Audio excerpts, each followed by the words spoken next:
Վերջին ժամանակներում ականատեսն ենք լինում զազրելի երևույթների, որոնք գրեթե սովորական են դարձել մեր ամենօրյա կյանքում։ Շաբաթօրյա իր ուղերձում ասաց Սրբազան պայքարի առաջնորդ Բագրատ arczepiskopos Գալստանյանն անդրադառնալով Նոր Նորքի թաղապետի կողմից ակտիվիստ Արթուր Չախոյանին ծեծի ենթարկելու դեպքին, որի արդյունքում Չախոյանը մարմնական վնասվածքով տեղափոխվել է հիվանդանոց։ Սա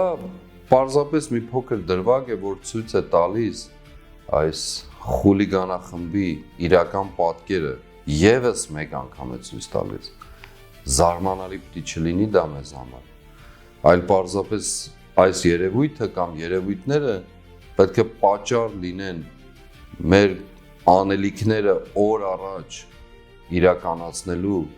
եւ վերջապես այս քաղցկեղը մեր կյանքից մաքրելու իմաստով։ Սրբազան պայքարի առաջնորդը դատապարտեց կատարվածը շեշտելով, որ ոչ մի օրենքով եւ կանոնով ընդունելի չէ թաղապետարանում Արթուր Չախոյանի նկատմամբ գործածած բռնությունը։ Սրբազան պայքարի առաջնորդը շեշտեց, որ Չախոյանի գործը եղել է զուտ ցույց տալը այն խախտումները եւ ենթադրյալ չարաշահումները, որոնք ուղղակիորեն ոչ միայն հանրային միջոցների մսխման պատճառ են, այլև որոշ մարդկանց գրպանները լցնելու միջոց։ Սա այսօրվա իշխանավորների դեմքն է, նրանք ինչպես կենցաղում, այնպես էլ իրենց պաշտոնավարմամբ որդեգրել են այլ արժեքներ, որոնք պարզապես շղարշել են եվրոպականով, ինչպես ժողովուրդն է ասում, իրենք իրենց եվրո ռեմոնտ են արել, ասաց Բագրատ Սրբազանը։